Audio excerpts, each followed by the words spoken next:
basata kande gede borotomba da kenta kanda gada baragede bosoto. Alléluia, Jésus, gloire à ton nom. Komba de katarasonde. Konda gede borokoto sonde. Kispada barada gada basonde.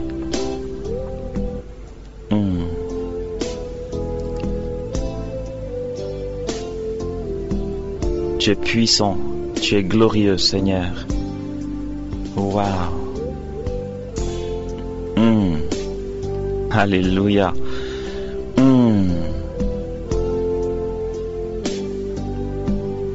Tu es puissant, Seigneur.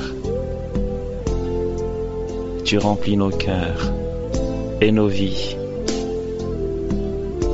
Merci, Seigneur, de faire de nous des fils en toi. Komba de kande gen bodobosonte.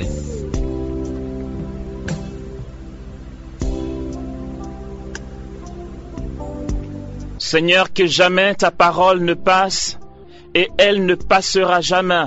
Père, de toute éternité, tu engendres ton Fils, le Verbe éternel. De toute éternité, tu engendres la parole qui était au commencement avec toi, qui était Dieu. Seigneur, de toute éternité, tu es dans ce mouvement de communion avec ton Fils, la parole, qui est lumière, née de la lumière, qui est engendrée, que tu ne crées pas, qui est de la même substance que toi, Père. Que cette parole éternelle, le Fils éternel, le Verbe qui s'est fait chair, qui nous a sauvés par sa mort en croix, et qui poursuit son ministère, son service prophétique jusqu'au plein accomplissement des temps, dans son Église, dans la puissance du Saint-Esprit, ne cesse jamais de faire croître le peuple des baptisés. Seigneur, que sans cesse les cœurs reviennent à toi, que sans cesse ta gloire nous surprenne chaque jour, que l'Église soit surprise agréablement, surprise de bonheur, face à ton agir, à ta puissance, à ton amour, à ta bénédiction, Seigneur. Que nos vies soient transformées par le don continuel de ta personne. Seigneur, fais grandir au milieu de nous le royaume des cieux. Fais grandir dans nos cœurs, dans nos vies, les manifestations du royaume des cieux. Seigneur, que ce royaume agisse pour nous, nous relève de nos chutes, nous relève de nos souffrances, de nos oppressions. Que ce royaume agisse pour nous afin que nous nous ouvrions davantage à cette adoption filiale que confère le baptême. Seigneur, que jamais ton royaume ne cesse de se manifester avec puissance dans le cœur et dans la vie de quiconque entend ta parole par le témoignage de tes baptisés, de tes enfants, de tes saints, selon l'appellation de Paul, du peuple des baptisés. Seigneur, que la vie vienne, Abba, que la vie coule, que la vie remplisse nos cœurs et nos vies. Seigneur, que cette source de gloire qui coule de ton trône descende jusqu'au plus profond de nos vies. Seigneur, que notre sol, que notre quotidien, que tout ce qui fait notre existence, Père, soit saisi par les profondeurs de ton amour, les profondeurs de ta bénédiction. Seigneur, que cette parole que nous partageons encore et maintenant dans le Saint-Esprit porte son fruit pour nous et que ton nom soit toujours glorifié par nos vies et que le nombre des sauvés augmente et que nous soyons tous dans ton royaume. Alléluia, tu es puissant. Frères et sœurs, la parole de Dieu nous enseigne à travers le psaume 126 de la traduction de la Bible de Jérusalem, 125 pour d'autres traductions. Le psalmiste relate ceci dans sa louange. Quand le Seigneur ramena les captifs de Sion, nous étions comme en rêve. Alors notre bouche s'emplit de rire et nos lèvres de chansons. Alors on disait chez les païens, merveille, que fit pour eux le Seigneur, merveille, que fit pour nous le Seigneur. Nous étions dans la joie. Ramène, Seigneur, les captifs comme torrent au désert. Ceux qui sèment dans les larmes moissonnent en chantant. On s'en va en pleurant, on porte la semence. On s'en vient en chantant, on rapporte les gerbes. Si, frères et sœurs, le Seigneur nous invite à le trouver, à le chercher avec insistance dans la décision que nous prenons de déchirer, comme nous le disions, le voile qui peut nous empêcher de voir l'invisible. Si le Seigneur nous appelle à vivre de lui à travers la louange, selon ce que la doctrine de l'Église nous fait savoir de la louange, si nous avons conscience que par la louange, nous nous rétablissons dans notre état et notre communion initiale, notre relation initiale avec le Père, alors, frères et sœurs, nous pouvons désormais nous réjouir de la récolte, nous réjouir de notre avenir d'abondance. Nous pouvons nous réjouir de la croissance en bénédiction que le Seigneur opérera dans chacun de nos cœurs. Nous pourrons faire l'expérience d'une prospérité autant matérielle que spirituelle. J'aimerais à travers, et comme nous le disions déjà un peu plus haut dans ce parcours d'école de prière, j'aimerais nous inviter à entrer un peu plus dans l'intelligence, la connaissance, au moins au niveau de la raison, de ce qu'est l'agir de l'esprit dans nos cœurs, dans nos vies, les manifestations à travers l'une des missions de l'esprit qu'on va appeler les charismes. Dans le milieu du renouveau charismatique, l'Église nous a donné d'avoir un aperçu de ce qu'est la louange à travers la prière en langue. Nous aurions, je l'espère, et certainement même l'occasion de parler de plusieurs charismes. On va avoir un petit topo donc sur les charismes et comment ceux-ci se manifestent dans nos assemblées. Mais pour l'heure, j'aurais souhaité avec vous que nous partagions un charisme particulier qui est la prière en langue, puisque nous sommes dans une dynamique de louange, de prière de louange. Et ce charisme de la prière en langue va dans le sens de la louange. C'est pourquoi nous allons voir comment, partir selon saint Thomas d'Aquin, de comment et de pourquoi l'on peut dire que l'Église elle-même est charismatique, pour mieux restituer ce charisme des langues dont nous allons parler maintenant dans un ensemble ecclésial selon l'enseignement de l'Église. De manière très succincte et très rapide, nous allons partir de ce que dit saint Thomas d'Aquin, en parlant de la manière dont le Saint-Esprit sanctifie son Église.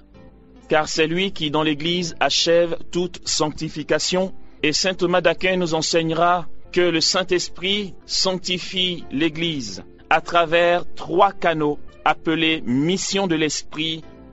Et ces 3 canaux sont, primo, les sacrements, qui sont incontournables et inévitables dans notre union à Dieu et dans la croissance de la vie divine en nous. Il y a donc les sacrements, nous aurons l'occasion d'en parler un peu plus tard. Nous avons les vertus qui sont d'une part théologales et cardinales. La foi, l'espérance et la charité comme vertus théologales. La prudence, la patience et d'autres vertus encore que l'Église va considérer ou encore appeler, nommer vertus cardinales. Et le 3e canal par lequel le Saint-Esprit va sanctifier l'Église va être les charismes. Pour reformuler, Thomas d'Aquin nous enseignera que si le Saint-Esprit dans l'Église achève toute sanctification, il le fait à travers les 3 canaux que nous venons de citer, qui sont les sacrements, les vertus et les charismes. Ici, nous allons nous attarder un peu plus sur les charismes. Pour aller à l'essentiel, puisque je viens un peu plus précisément vers la prière en langue, mais pour aller à l'essentiel, nous allons établir, si vous voulez, des compartiments pour que nous voyions très bien où peut se caser la prière en langue. Il faudrait savoir que lorsque l'on dit que l'Église est elle-même et tout entière charismatique, elle va l'exercer ou les exercer sous plusieurs modes.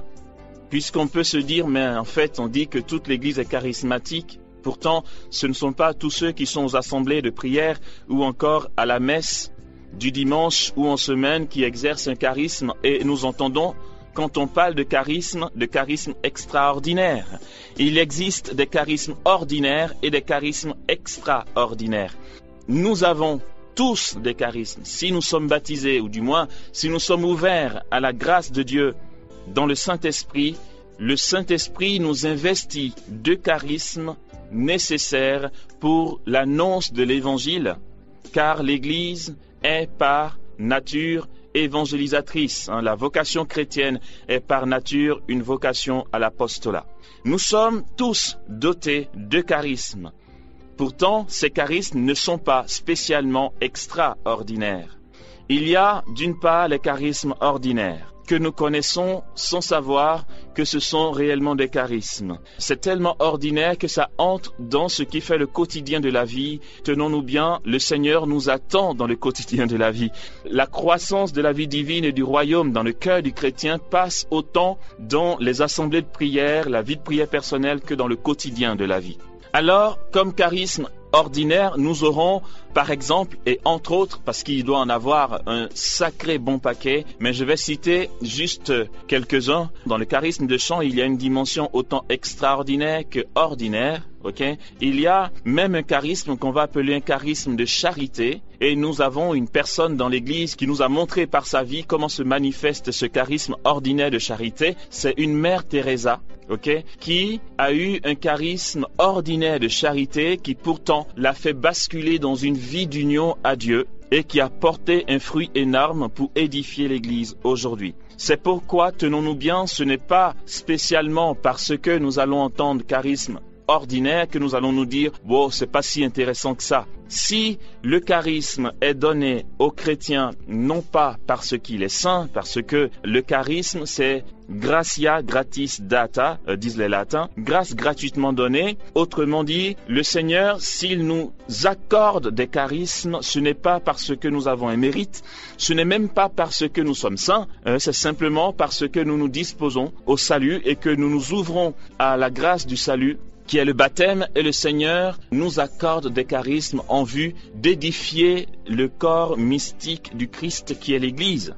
Alors, si les charismes ne nous sont pas donnés parce que nous sommes saints ou parce que nous avons un mérite quelconque, il est important de savoir que le charisme, lorsqu'il est donné par le Saint-Esprit, est un moyen de nous sanctifier. C'est pourquoi le charisme est considéré par saint Thomas d'Aquin comme un canal par lequel le Saint-Esprit nous sanctifie.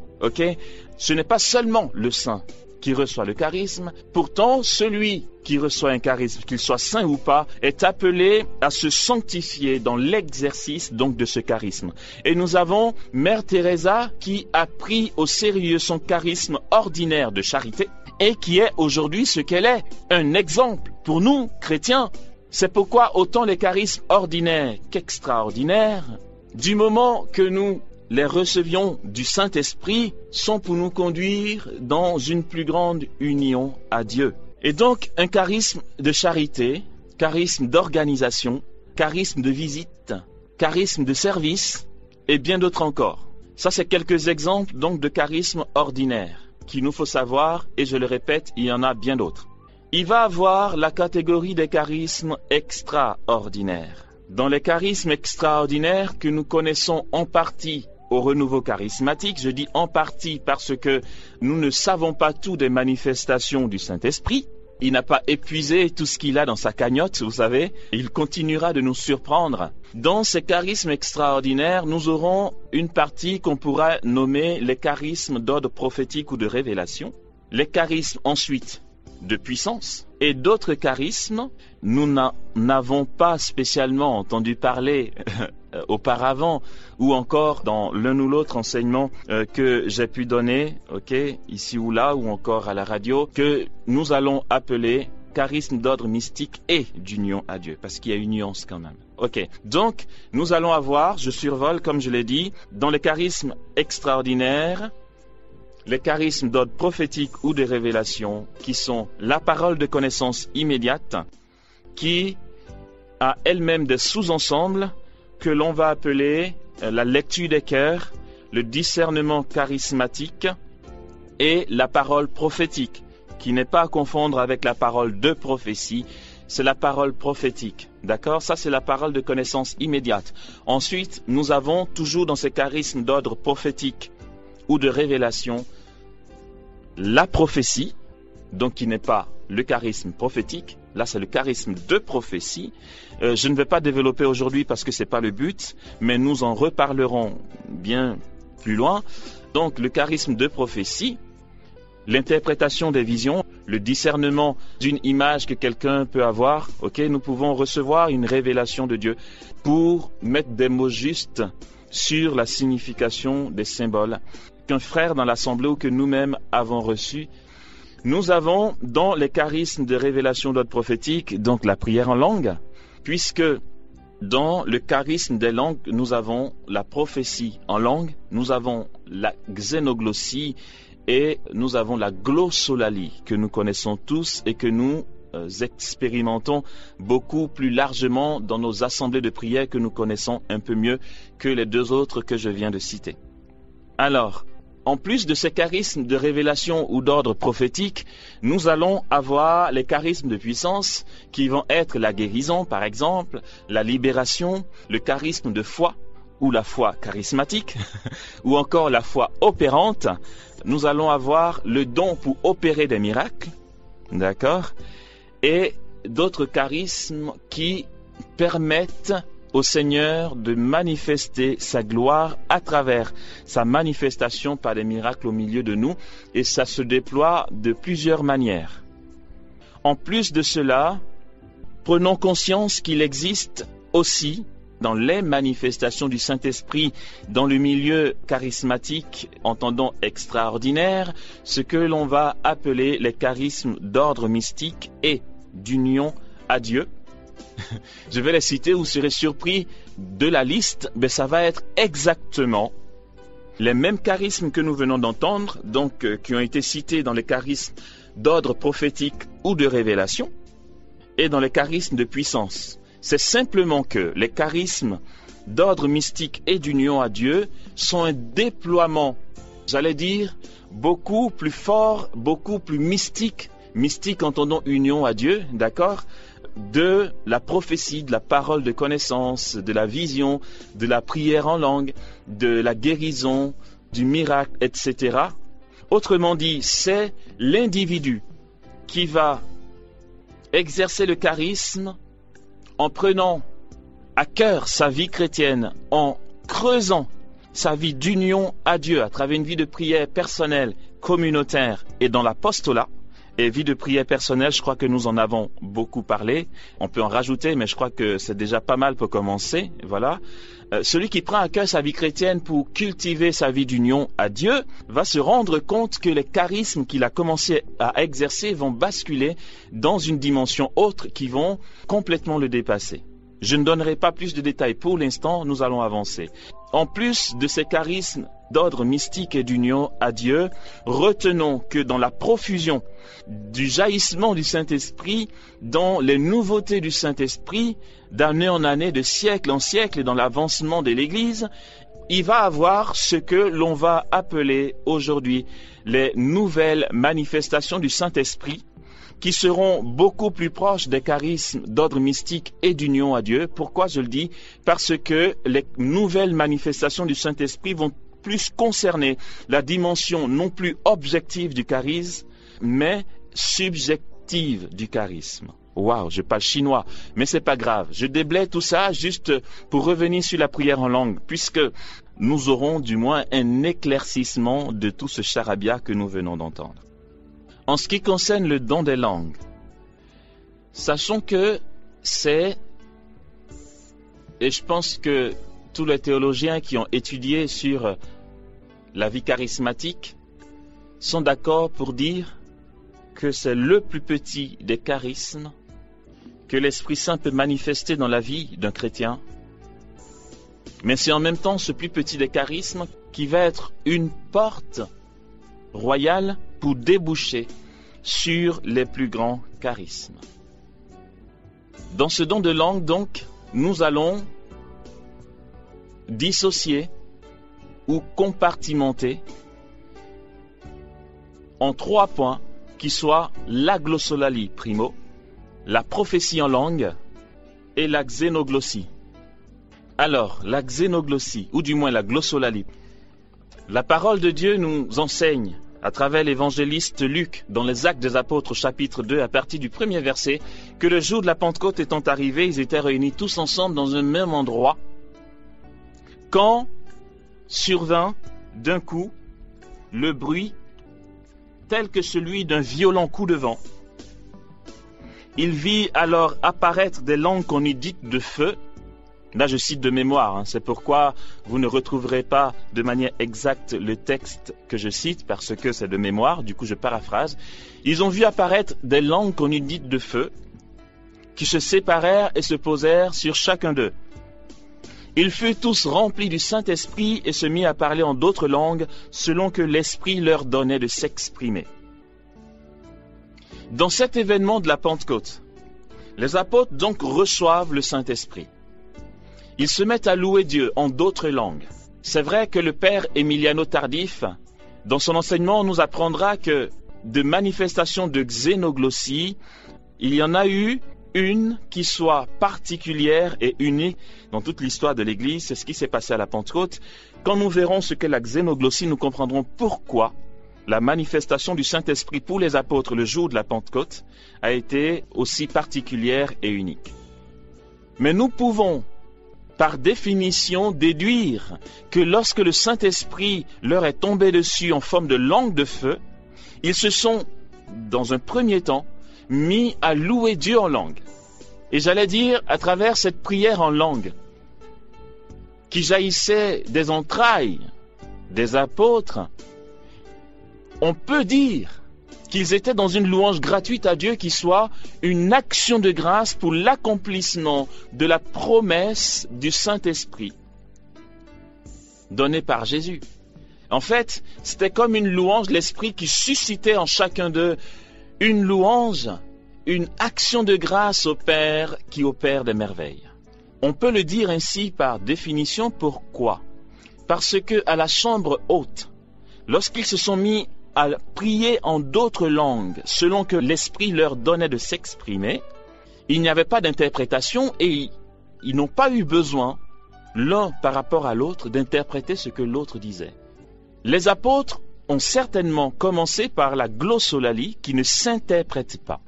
Nous allons entendre dire qu'au renouveau charismatique, il y a des exercices de prière en langue ou de don en langue et personne n'y comprenait rien. Et ils croient être dans le vrai. Puisque ceux qui ont une telle théorie vont la justifier en disant que le jour de la Pentecôte, lorsque les apôtres parlaient en langue dans le Saint-Esprit, ceux qui étaient rassemblés les entendaient. Oui, mais dans un deuxième temps seulement. Lorsqu'ils étaient encore dans la chambre haute et qu'ils se sont mis à prier en langue, il n'y avait pas besoin d'interprétation. Ils étaient dans une louange gratuite, ils étaient dans la glossolalie qui ne s'interprète pas. Nous reviendrons sur la glossolalie et nous verrons comment la glossolalie est une grâce extraordinaire, inouïe, immense. J'allais dire qui survole tous les autres charismes, aussi éclatants soient-ils. La glossolalie est au-dessus de la xénoglossie qui, elle, s'interprète. Nous en viendrons. Saint Paul dira, « Je souhaite que tous ici parlent en langue ». Dans sa lettre aux Corinthiens au chapitre 14 ou chapitre 12, je souhaite ici que tout le monde parle en langue, mais aussi que vous prophétisiez. C'est-à-dire, lorsque vous priez en langue en assemblée, demandez à Dieu la grâce de l'interprétation pour que les membres de l'assemblée en soit édifié. Celui, dit-il, qui prie en langue s'édifie lui-même. Et lorsque saint Paul parle ainsi, il faut dissocier les différentes étapes de la prière en langue, parce que Paul va d'une part souhaiter que si quelqu'un prie en langue en assemblée, c'est-à-dire dans un groupe de prière charismatique, entendons. Or, dans le temps de Paul, lorsqu'il s'adressait aux Corinthiens, il n'y avait pas d'assemblée charismatique en dehors de l'ecclésia, c'est-à-dire de l'assemblée des chrétiens, qui serait soi-disant un groupe du renouveau charismatique à l'intérieur de l'ensemble des chrétiens. Je le dis simplement pour que nous réalisions que dans les origines, l'Église était à fond dans une vie charismatique lorsqu'elle se rassemblait. Ok. Donc saint Paul va d'une part dire que lorsque vous êtes en assemblée et que vous priez en langue, il serait bien qu'il y ait une interprétation pour que ceux qui sont dans l'assemblée puissent savoir et entendre ce que les merveilles de Dieu que vous proclamez. Ici, Paul fait allusion à la xénoglossie qui a besoin d'être interprétée. Et quand il dit en même temps que celui qui prie en langue étant donc en dessous de celui qui prophétise, dans ce sens que celui qui prophétise édifie l'assemblée, quand il dit celui qui prie en langue s'édifie lui-même, ici il bascule dans la dimension autre du don de langue qui est la glossolalie. Et cette glossolalie, nous en avons les références bibliques dans la lettre de Paul aux Romains au chapitre 8, le verset 26. Ne sachant que dire pour prier comme il faut, dit Paul, au verset 26 donc de ce chapitre 8 de sa lettre aux Romains, l'Esprit lui-même vient au secours de notre faiblesse et nous donne de crier vers Dieu en des gémissements ineffables. Et donc ici nous voyons que l'Esprit vient au secours de notre faiblesse et nous donne de crier vers Dieu. Ici n'entendons pas un charisme pour édifier l'assemblée, c'est un charisme qui nous édifie nous-mêmes. La glossolalie va entrer dans une dimension subjective du charisme, puisque il y a la dimension objective du charisme et la dimension subjective. Bon, je vais m'expliquer un peu rapidement pour que ce soit pas trop du chinois. Ce que nous savons dans nos assemblées de prière charismatiques, et ce que l'on nous enseigne jusque-là, à juste titre, c'est que le charisme est donné aux chrétiens pour édifier l'assemblée. Autrement dit, le charisme que tu reçois n'est pas d'abord pour toi, pour ton bien personnel. On ne va pas en assemblée pour son confort personnel. On ne va pas dans la liturgie ecclésiale pour son confort personnel. Désolé. Voilà pourquoi nous pouvons demeurer en prière sans toutefois nous écouter, spécialement en disant j'ai envie, j'ai pas envie. C'est une louange qui nous décentre de nous-mêmes pour célébrer les louanges de Dieu et la gloire de Dieu qui, au passage, édifie nos frères et sœurs. D'accord? Ok. Du coup, le charisme qui nous est donné est pour l'édification de l'assemblée.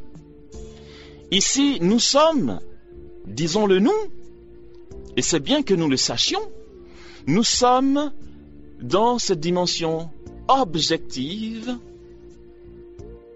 du charisme, et je n'invente rien, je nous cite simplement le discours de Monseigneur Albert-Marie de Montléon. C'était à la place Saint-Pierre en 1998, année dédiée au Saint-Esprit.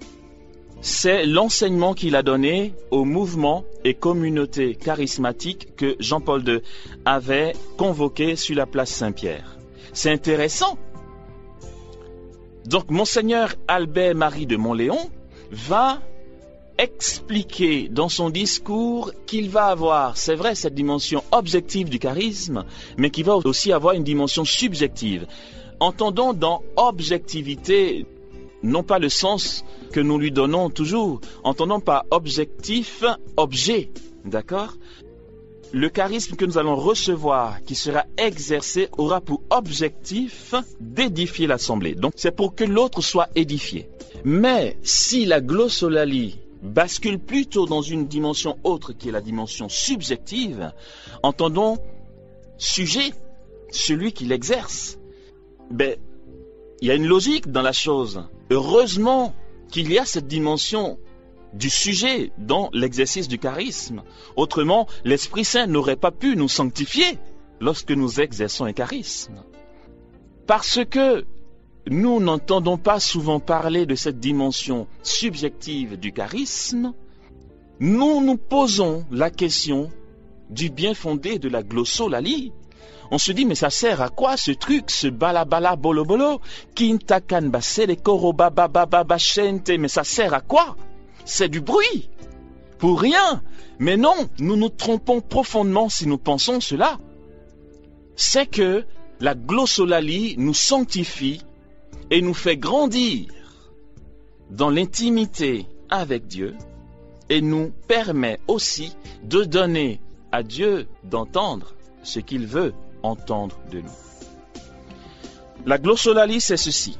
Lorsque je dis Abba, Alléluia, Somebody canto con bade basata kataraba katashonde, Kende gen bada barakata karashonde, Sken bade barakata rabayele baskante kende gede borokoto rosonde gede barashende. Wow! Et ces puissants frères et sœurs, le don que Dieu fait à ses enfants que nous sommes. Là, à l'instant, dans cet exemple que je donne de la glossolalie, je viens de célébrer Dieu dans une louange qu'il voulait exactement et précisément entendre de moi maintenant. Et cela me sanctifie. Voilà pourquoi Saint Paul dira que celui qui prie en langue se sanctifie lui-même. Avant de revenir à la glossolalie que je tiens à approfondir, nous allons juste avoir une explication de ce que sont les deux autres étapes du don de langue, qui sont d'une part la xénoglossie et d'autre part la prophétie en langue. Comment se manifeste la xénoglossie? Et aussi pourquoi le père Emiliano Tardif peut affirmer qu'à la Pentecôte, il y a eu une manifestation unique de la xénoglossie. C'est que dans le domaine des dons de langue, la xénoglossie va être une manifestation du don des langues qui nous permet de nous exprimer en un langage qui existe déjà sur la terre. Je m'explique. Il peut arriver que dans une assemblée de prière ou une assemblée d'évangélisation, une personne se mette à prier en langue selon que l'Esprit lui donne de s'exprimer. La seule nuance qu'il y aura entre cette manifestation et la glossolalie sera que cette personne sera en train de parler, disons par exemple du chinois, ou encore de l'araméen, ou encore du russe, sans pourtant avoir jamais parlé le russe ou le chinois. Alors que nous ne comprenons pas le russe, par exemple, l'Esprit Saint nous donnera de parler dans une assemblée rassemblée, et nous serons en train de parler en russe. Et pourquoi le Seigneur ferait ça? Il le ferait certainement parce que dans notre assemblée, il y aurait un russe qui ne comprend pas le français et à qui Dieu voudrait s'adresser. Et du coup, tu vas te mettre à parler de manière extraordinaire en russe pour que le russe qui est dans l'assemblée reçoive le message que Dieu veut qu'il reçoive maintenant. Voilà. Nous étions à Kregbé. C'est un village à 50 km à peu près de Daoukro.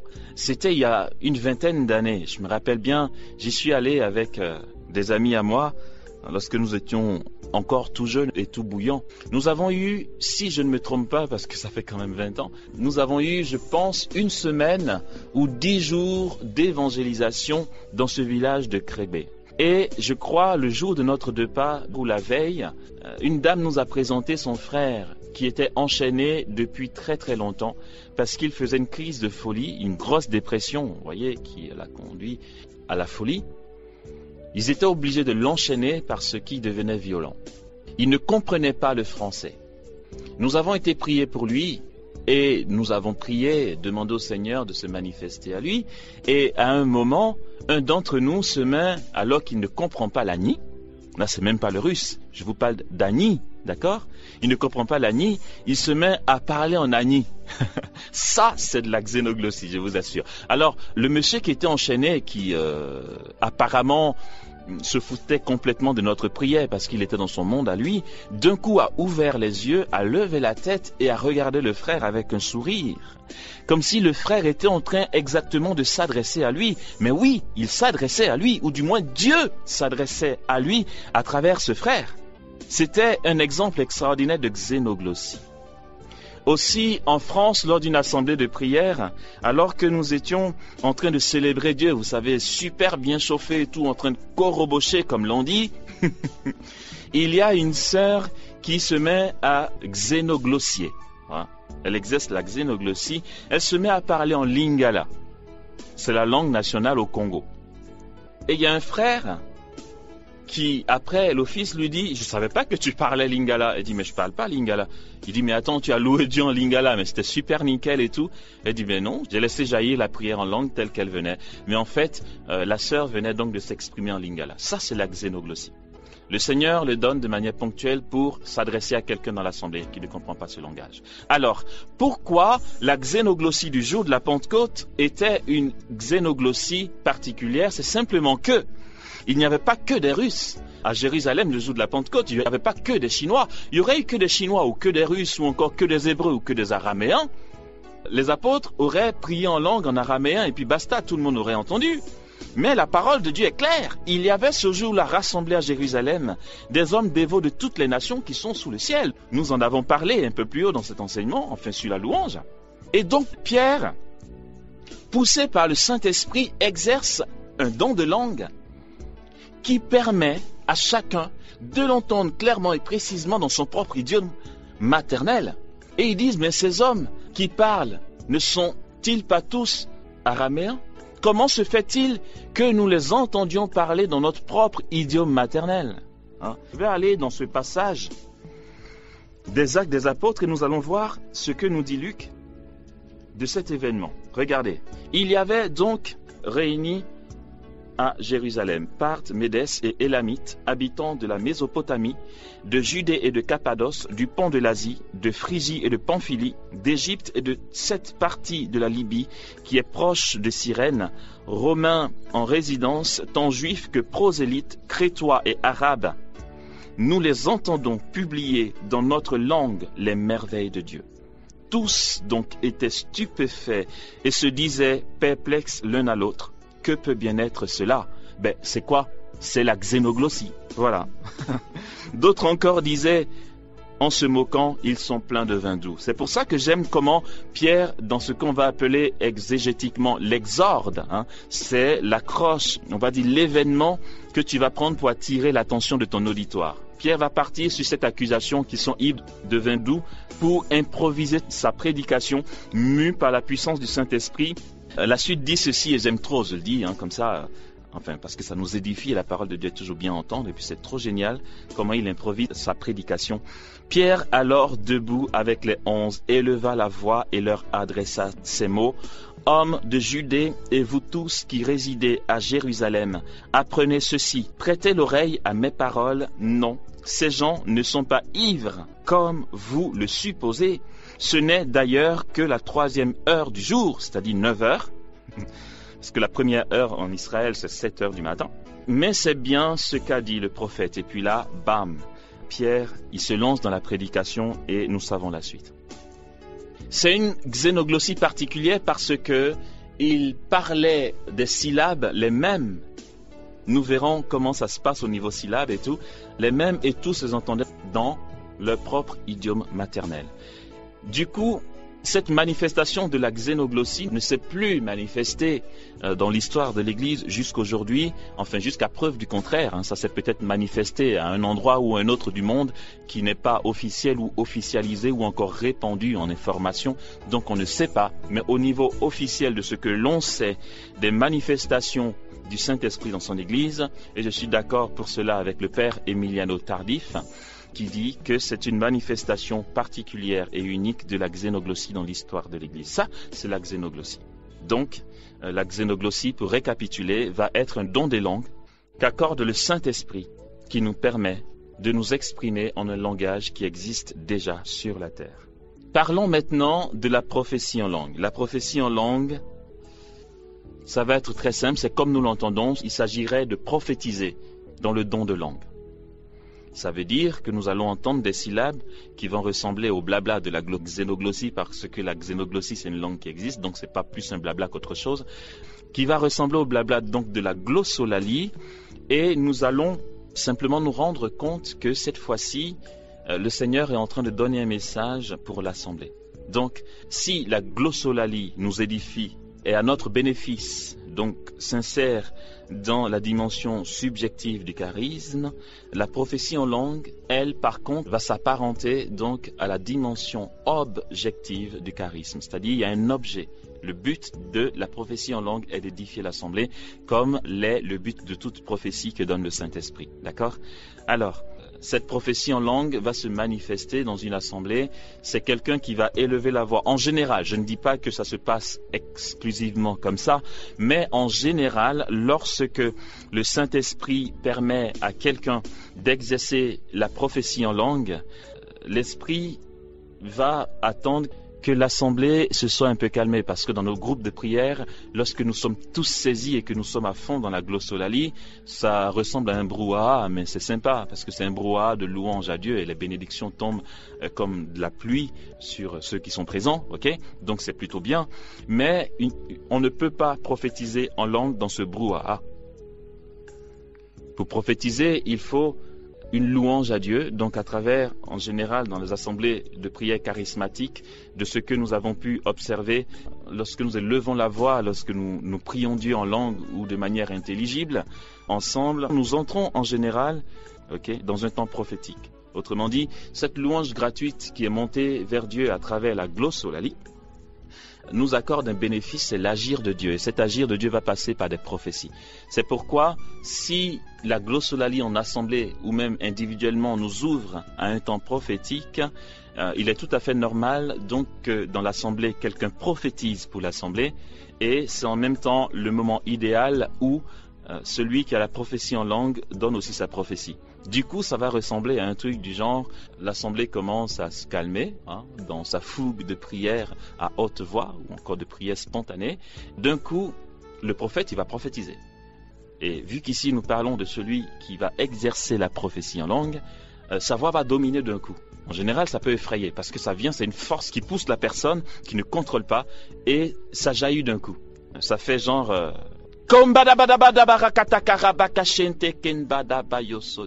Ça ressemble à ça. Je ne dis pas que je viens de prophétiser en langue, mais je donne un exemple. En tout cas, au niveau de la forme, ça ressemble à un truc comme ça. Le Seigneur met dans le cœur d'une autre l'interprétation.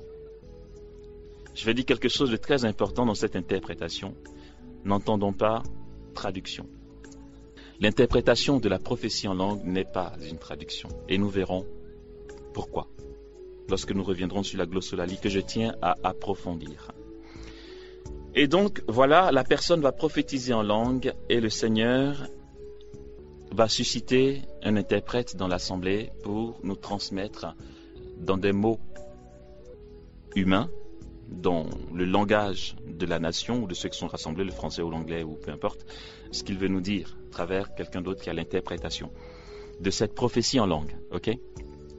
C'est pourquoi, lorsqu'une personne prophétise en langue, en général, le Saint-Esprit le permet parce qu'il y a dans l'assemblée une autre qui a le don d'interprétation. C'est pas donné à tout le monde, ok ? Même si Dieu est abondant, on n'est pas obligé d'avoir tous les mêmes charismes parce que sinon, ça devient monotone et puis heureusement d'ailleurs, ok ? Très bien.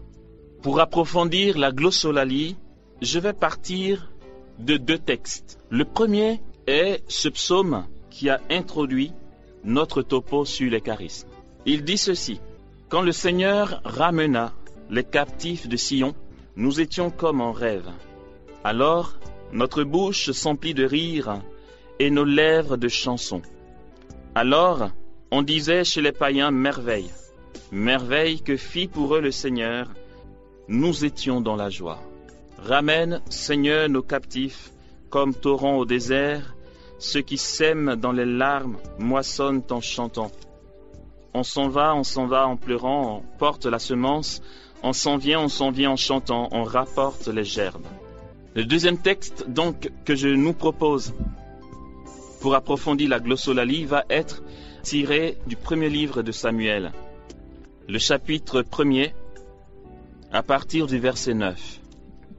Anne se leva après qu'on eut mangé et après qu'on eut bu. Le prêtre Élie était assis sur son siège contre le montant de la porte du sanctuaire du Seigneur. Elle était pleine d'amertume. Elle pria le Seigneur et elle pleura beaucoup. Elle fit un vœu et dit, « Seigneur Sabaoth, si tu voulais bien voir la misère de ta servante, te souvenir de moi, ne pas oublier ta servante et lui donner un petit dôme, alors je le donnerai au Seigneur pour toute sa vie et le rasoir ne passera pas sur sa tête. » Comme elle prolongeait sa prière devant le Seigneur, Élie observait sa bouche. Anne parlait tout bas, ses lèvres remuaient, mais on n'entendait pas sa voix. Et Élie pensa qu'elle était ivre. Alors Élie lui dit, « Jusque à quand vas-tu rester ivre? Fais passer ton vin. » Mais Anne répondit ainsi, « Non, mon Seigneur, je ne suis qu'une femme éprouvée. Je n'ai bu ni vin, ni boisson fermentée. J'épanche mon âme devant le Seigneur. Ne juge pas ta servante comme une vaurienne. C'est par excès de peine et d'affront que j'ai parlé jusqu'à maintenant. » Élie lui répondit, « Va en paix et que le Dieu d'Israël t'accorde ce que tu lui as demandé. » Elle dit, « Puisse ta servante trouver grâce à tes yeux. » Et la femme alla son chemin. Elle mangea et son visage ne fut plus le même. Alléluia! Et peut-être que nous calculons un peu trop. Nous ne sommes pas assez simples. Nous ne sommes pas assez pauvres, frères et sœurs. Nous ne sommes plus des enfants. Et Jésus dira à Nicodème, « Si nous ne redevenons pas comme des petits-enfants, nous n'entrerons pas dans le royaume des cieux. » Et cette parole est d'une profondeur énorme. Nous ne sommes pas assez pauvres. Peut-être que nous ne sommes pas assez brisés.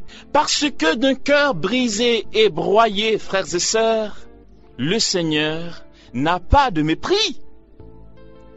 Peut-être que nous nous suffisons un peu trop et que nous avons un peu trop le contrôle de notre vie.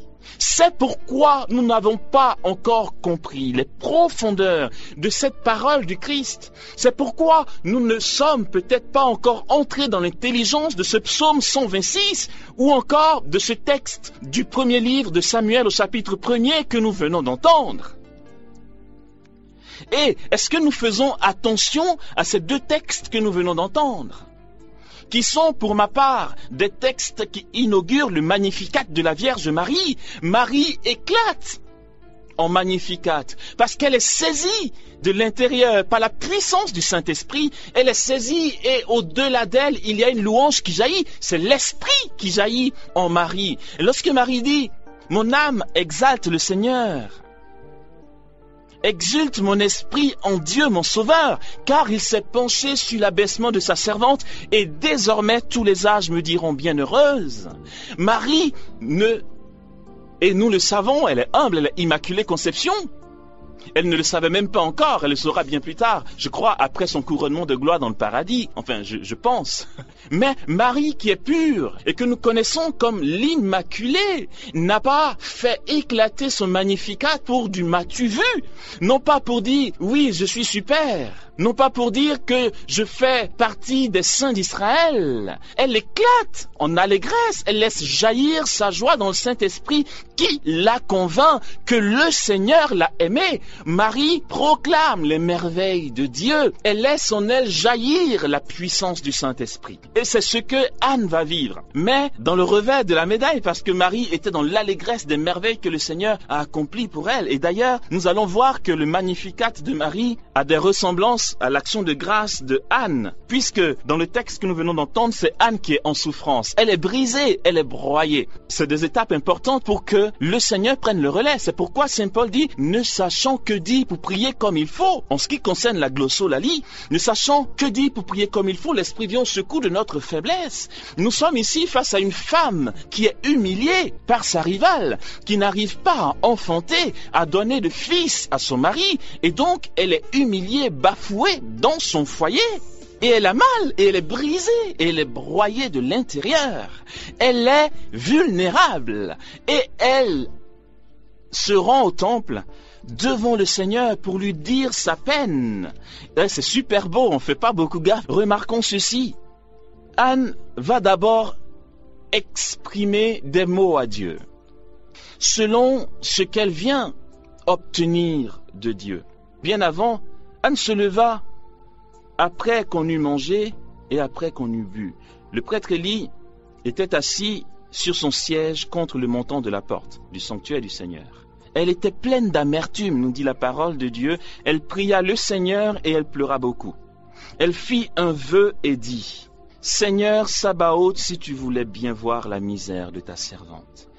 Seigneur, si seulement tu pouvais te souvenir de l'humiliation que j'ai dans mon foyer, te souvenir de moi, ne pas oublier ta servante et lui donner un petit homme.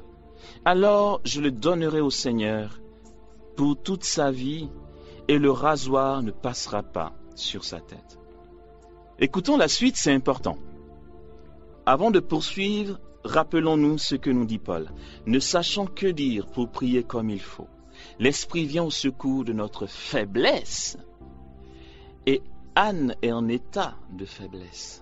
On veut tellement être exaucé qu'on n'arrive pas à être sûr que le mot que nous formulons à Dieu est le mot juste qui va lui permettre de nous exaucer ou de nous combler selon nos besoins. C'est pourquoi l'Esprit vient au secours de notre faiblesse pour nous donner d'exprimer à Dieu ce qu'il a besoin d'entendre, et ça s'appelle la prière prophétique. Nous en avons parlé. Et donc, la suite dit ceci: comme elle prolongeait sa prière. Je ne crois pas qu'elle prolonge sa prière pour répéter les mêmes mots. Comme elle prolongeait sa prière, parce qu'elle était pleine d'amertume, nous venons de l'entendre, parce qu'elle était vulnérable, parce qu'elle n'avait que Dieu seul pour la relever, elle restait là, en présence de Dieu. Comme elle prolongeait sa prière devant le Seigneur, Élie observait sa bouche. Anne parlait tout bas. Ses lèvres remuaient, mais on n'entendait pas sa voix. Et Élie pensa qu'elle était ivre. C'est énorme. Ça nous rappelle l'événement de la Pentecôte. Il y a un balbutiement. L'Esprit prend le relais parce qu'elle ne sait pas quoi dire pour prier comme il faut. Et l'Esprit, agissant déjà en ce moment-là, au milieu du peuple de Dieu, prend le relais dans la prière d'Anne. Et ses lèvres remuent, mais on n'entend pas sa voix parce qu'elle est dans un débordement de ce que l'Esprit lui donne d'exprimer. Et Élie se dit, mais elle est ivre. À mon avis, il n'aurait pas déduit qu'elle était ivre si d'une part, elle ne prolongeait pas sa prière, parce qu'on se dit, mais celui qui prie beaucoup, il commence à être complètement timbré dans sa tête parce que c'est anormal. Non, c'est ne pas prier beaucoup qui est anormal. Notre vocation est de demeurer en Dieu dans la prière. Primo, il se dit qu'elle est ivre, d'une part, parce que elle prolonge sa prière. D'autre part, parce qu'il observe son attitude. Il voit une femme qui souffre et qui exprime à Dieu sa souffrance. Mais par quel mot? La parole de Dieu ne nous le dit pas. Ses lèvres remuent, mais on n'entend pas sa voix. Et si cette forme peut donner au prêtre Élie de penser qu'elle est ivre, à mon avis, elle devait être réellement dans l'ivresse de l'esprit, non pas dans l'ivresse de vin. Et j'aime bien quand Ephraïm nous apprend que celui qui est nazir, c'est-à-dire qui se prive de vin, qui se prive donc de joie, de ces joies éphémères, de ces états seconds que l'on se provoque soi-même par un abus d'alcool. Lorsque nous nous privons de vin ou d'autres choses qui peuvent nous attirer sur la terre ou encore flatter nos passions charnelles, pour dans l'ascèse nous consacrer à Dieu, nous entrons dans une ivresse autre. Renoncer à l'alcool, renoncer au vin pour être réellement ivre, mais ivre de l'esprit. Alors, il est dit ici, Élie pensa qu'elle était ivre. Alors Élie lui dit, mais jusque quand vas-tu rester ivre? Fais passer ton vin, dit-il. Mais Anne répondit ainsi, mon Seigneur, je ne suis qu'une femme éprouvée. Je n'ai bu ni vin, ni boisson fermentée. J'épanche mon âme devant le Seigneur. ne juge pas ta servante comme une vaurienne. C'est par excès de peine et d'affront que j'ai parlé jusqu'à maintenant. » Et Anne, ou du moins l'auteur donc de ce livre de Samuel, dit quelque chose d'extraordinaire et de juste. Elle dit: j'épanche mon âme devant le Seigneur. C'est extraordinaire. C'est pas que je dis des mots. J'épanche mon âme. C'est un abandon. C'est un don total de soi à Dieu. C'est vraiment, j'ai plus de mots. Et là, je laisse jaillir mon gémissement. J'exprime à Dieu ma souffrance intérieure par des gémissements, par des soupirs peut-être, et par des mouvements de souffle. Et puis, Dieu comprend. Parce que, on le sait, même entre nous, lorsque nous nous exprimons, on n'utilise pas spécialement des mots. Il y a des soupirs, il y a un mouvement intérieur que nous exprimons à travers des soupirs, des souffles. Lorsque quelqu'un dit, par exemple, tu es nul, ou encore quelqu'un t'insulte tellement que tu n'en peux plus, tu fais, dans nos expressions ivoiriennes, africaines, tu fais Alors, attendez, ça veut dire quoi? Qu'est-ce que nous entendons par cela? Comment pouvons-nous interpréter ce soupir, ce gémissement intérieur? On ne peut pas y mettre de mots, mais l'on comprend. Pourquoi pensons-nous que pour nous adresser à Dieu, il nous faut forcément et à tout prix dire des trucs intelligibles? Et penchons vers Dieu notre âme, comme dit Anne, j'épanche vers Dieu mon âme, et c'est par excès de souffrance que j'ai parlé jusqu'à maintenant, dit Anne. Par excès de brisure, que, j'ai envie de dire, l'esprit a pris le relais, et que j'ai parlé jusqu'à maintenant, je ne suis pas ivre, comme pourraient pu le dire les apôtres. C'est par excès de puissance, c'est parce que la gloire de Dieu nous est tombée dessus que nous parlons. Nous ne sommes pas ivres.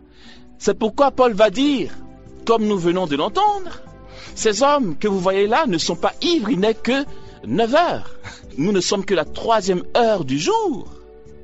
Et il va continuer en disant, mais c'est bien ce qu'a promis le prophète. Joël, dans les derniers jours, je répandrai mon esprit sur toute chair. D'accord? Anne va faire la même chose.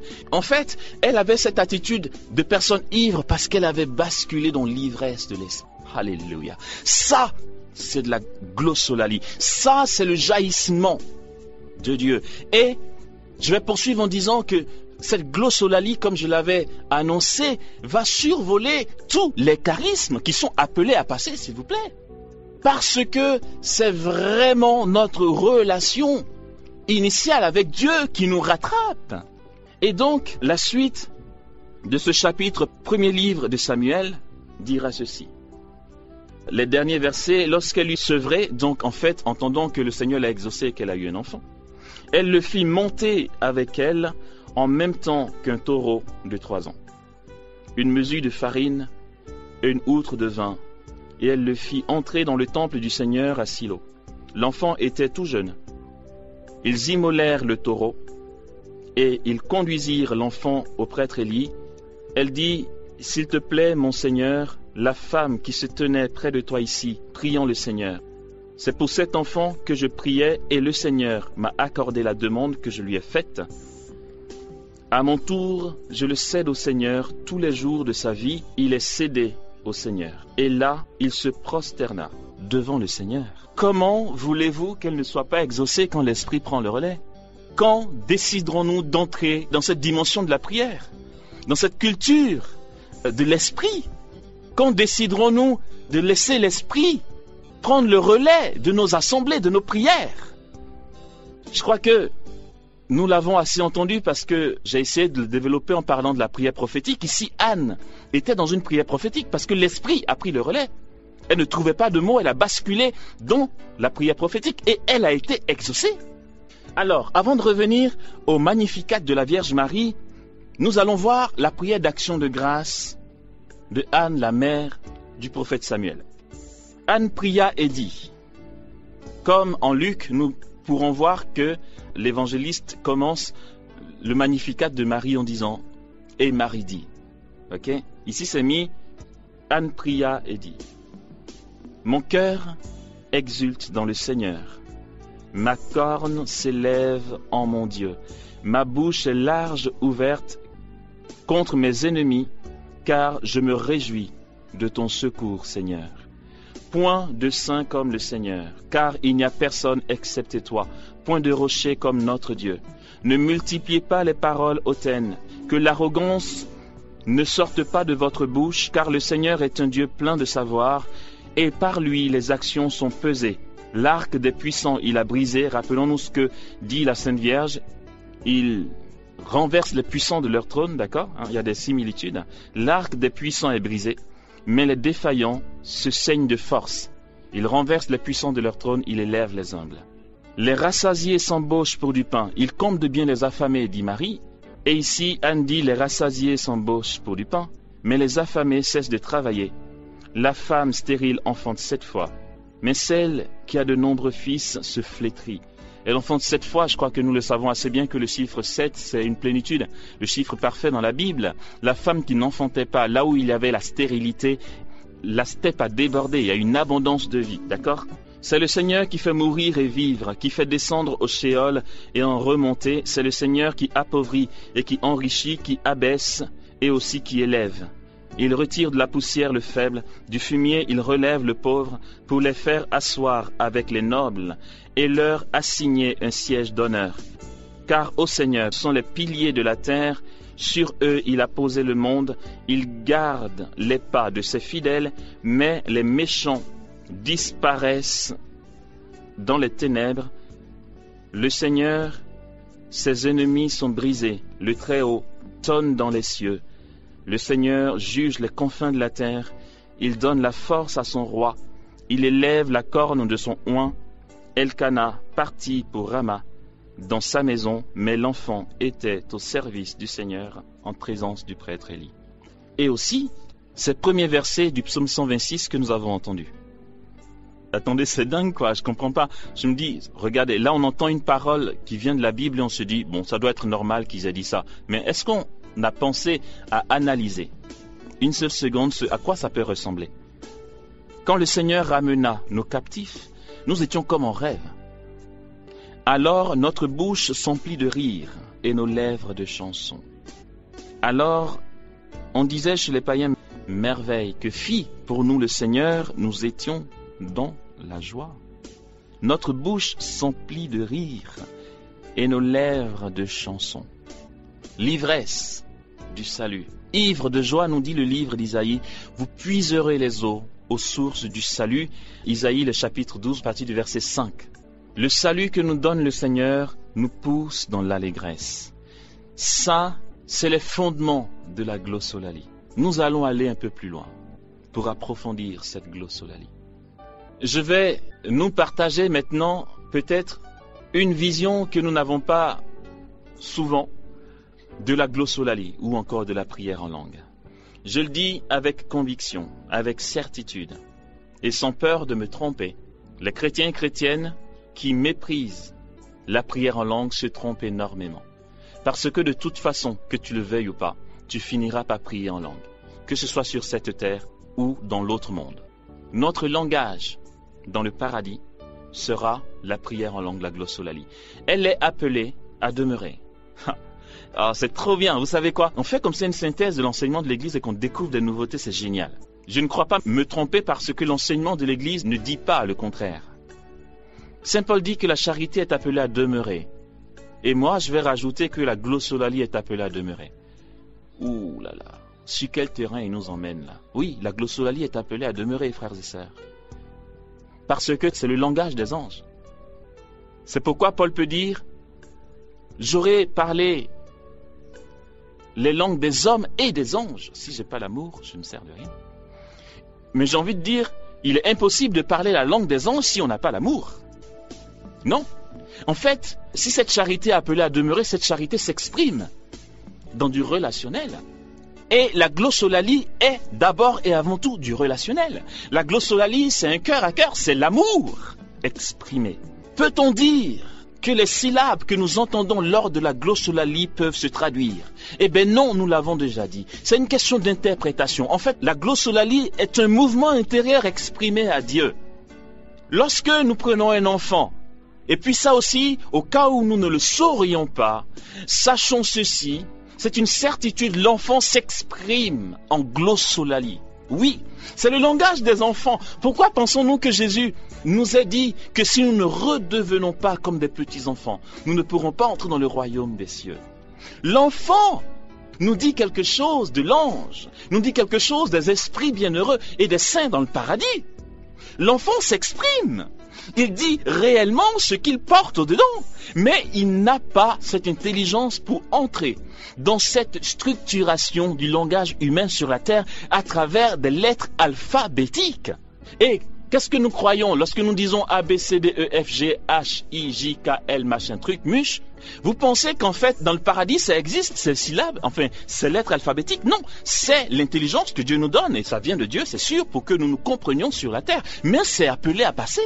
L'enfant est dans un langage qui était le nôtre. Nous avons tous été enfants avant de grandir. Et si l'enfant s'exprime ainsi, ça nous dit quelque chose de Dieu. Ça veut dire que dans le paradis, on ne dira pas « Jésus, je t'aime ». C'est notre gémissement, c'est notre mouvement intérieur, c'est notre souffle qui dira « amour à Dieu ».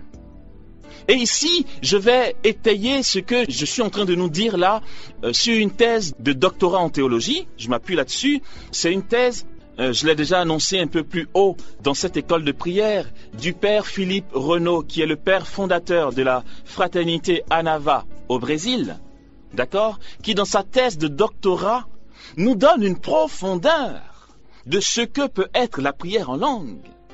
Il va nous apprendre que la parole, et c'est vrai, en anthropologie, nous verrons que la parole est une rupture de souffle. On va dire la parole égale rupture de souffle, ou souffle barré ou brisé. Ça va être un peu casse-tête, si vous voulez. Mais nous allons comprendre comment ça marche. Le parler est une question de souffle. Lorsque tu n'as plus le souffle, tu ne vis pas et tu ne vis plus. Nous parlons parce que nous pouvons respirer. Lorsque quelqu'un étouffe, il ne peut plus parler. Le parler a besoin du souffle. Le parler, c'est le...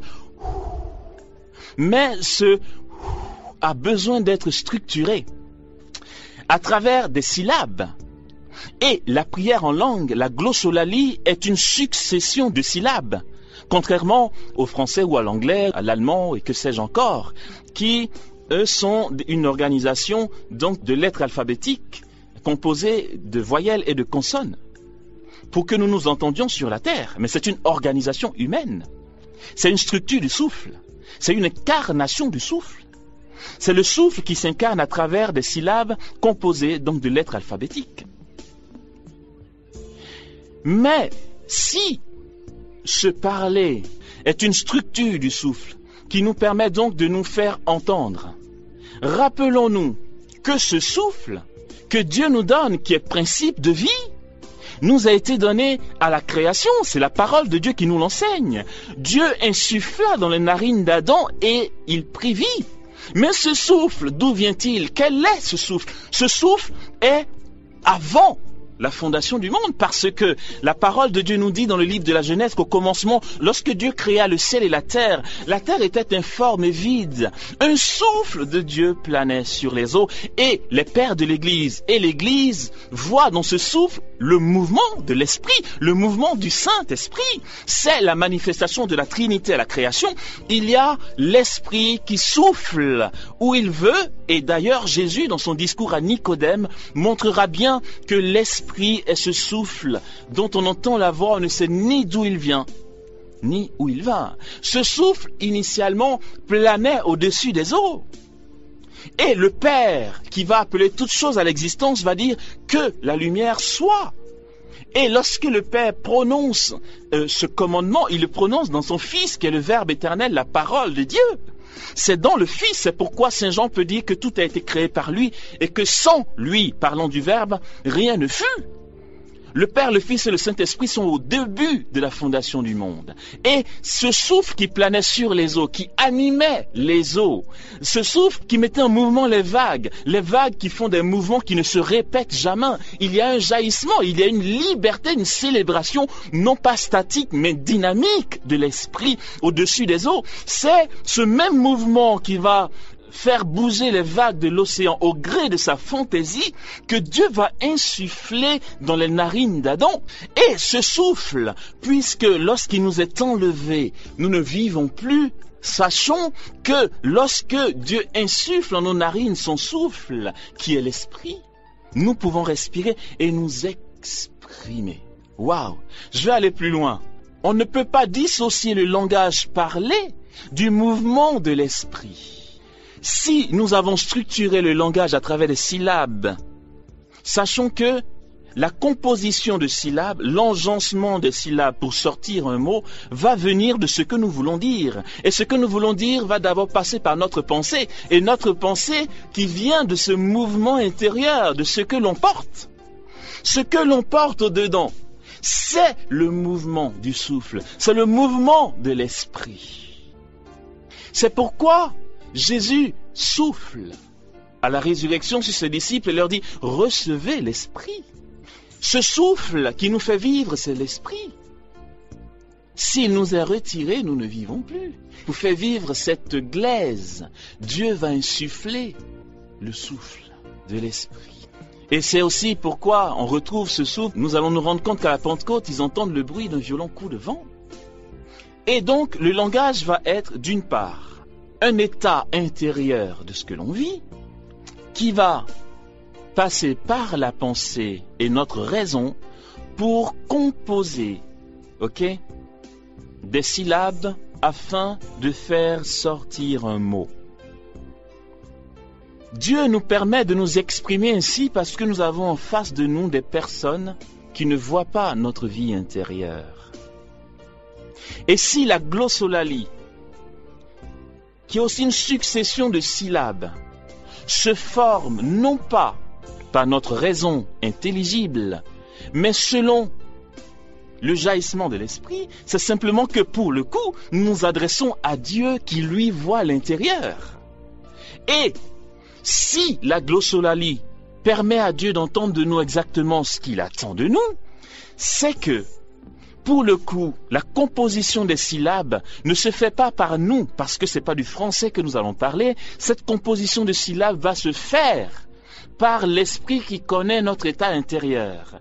Et du coup, nous allons nous rendre compte que même dans la louange, lorsque nous célébrons Dieu dans la louange et que nous sommes saisis par cette louange, il va arriver un moment où on n'a plus envie de dire des mots en français, mais ça va être notre respiration qui va être prière. Pourquoi les moines orthodoxes ont ce qu'on va appeler un shotki, qui est un genre de chapelet, mais shotki, vous savez, ça veut dire chapelet en slavon, c'est la même chose, mais sauf que ça ne s'utilise pas de la même manière que nos chapelets. Le shotki, pour le moine orthodoxe, va consister à dire dans le commencement, lorsqu'on apprend ceci aux moines orthodoxes, ils vont s'habituer à dire de manière continuelle toute la journée, « Seigneur Jésus, Fils du Dieu vivant, prends pitié de moi, pauvre pécheur ». Ils vont le dire à chaque grain du shotki qui est censé avoir 99 grains.